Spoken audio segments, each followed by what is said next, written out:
challenge in our next, I guess about 40 or so minutes, is to put everything in your brain that you need with regard to men's health. And so we're going to talk about the prostate exam, or the prostate gland, rather. We'll talk about BPH. We'll talk about acute prostatitis, and then we'll talk about the number one cancer in men, which is prostate cancer. We're going to look at hernias with the understanding that men and women can get hernias. It's just more common in men, so I'll put it in this section. We'll talk about epididymitis, and I think you're going to see a question on your exam about that. In the realm of men's health, would you agree that your emergency question is going to be testicular torsion? You just got to, right? It's an emergency, obviously. We'll talk about testicular cancer. And testicular cancer is the cancer that we typically see in younger men, while prostate cancer is the one we typically see in older men. And then finally, we'll end with erectile dysfunction, and then we'll go to lunch. All right? So give me the last bit of attention that you have this morning, and I'm going to get us to lunch in a timely manner. Well, what about BPH?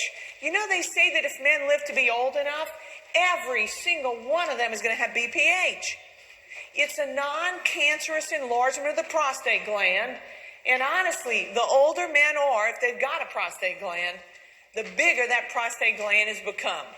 Now, I would tell you that most NPs in this room, if not all of us, are good visual learners. So take a look and I'll show you something.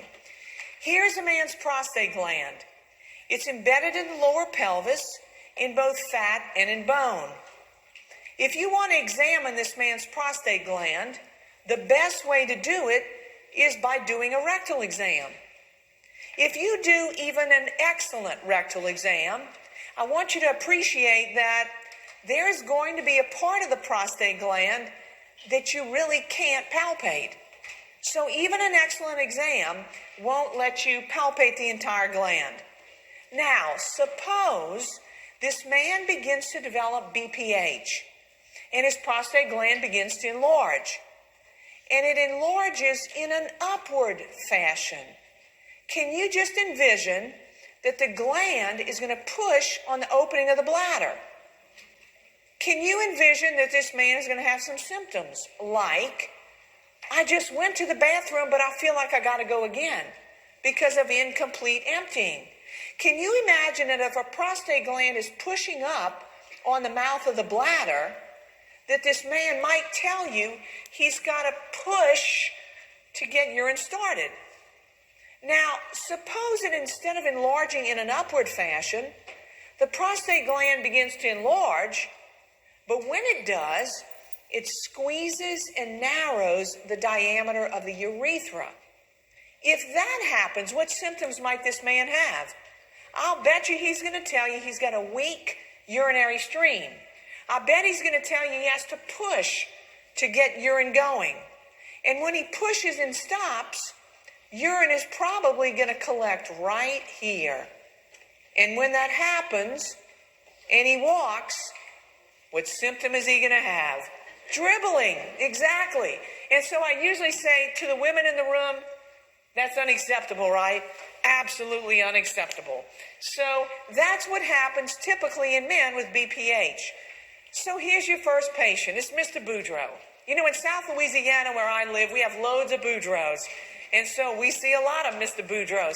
This one has suspected BPH. Which urinary symptoms would you expect him to tell you about? And it's a select all that apply. Well, BPH is not going to be manifested by a complaint of scrotal heaviness. It probably is not going to be a complaint of erectile dysfunction. But I'm pretty doggone sure he's going to say his urinary stream is weak. Circle number 3. Look at number 4. It says burning. That's not typical of BPH. If he had that, what might you think of? A urinary tract infection. And you know what? That would make him urinate frequently. Look at number 5 and number 6. Urgency and hesitancy are typical with BPH. So I'd circle number 3, number 5, and number 6. Well, those symptoms come straight from the American Urologic Association's symptom index. So they have a little piece of paper that the patient will be asked to complete. And it asks about 7 questions. And they all deal with Tell me about frequency, and are you waking up at nighttime to go? And is there weakness in your urinary stream? All the things we just talked about. And obviously, the more of those symptoms he has, and the more often they occur, the more severe his disease is. So don't memorize these numbers. But the take-home point is that you've got mild disease. We usually recommend lifestyle modifications. If your disease is moderate, then you at least ought to try in primary care with a medication. We'll talk about it in a minute. If his symptoms are severe, I would probably start him on a medication in primary care while he waits to see whom? Urology, exactly. So that's what I think you ought to do with those numbers. Well, Mr. Boudreau, we're talking about him. Suppose his only symptom was urinary frequency. What else might be in your differential diagnosis besides BPH? You got to be thinking about undiagnosed diabetes, right? Circle number 1.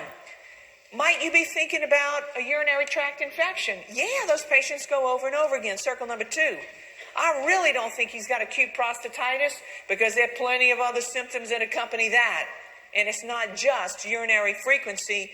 And with prostate cancer, the majority of men are asymptomatic. So if somebody came in with urinary frequency, number 1, undiagnosed diabetes, and number 2, UTI are certainly reasonable choices. Well, suppose his symptoms and findings included microscopic hematuria and urinary frequency. Suppose those were his symptoms.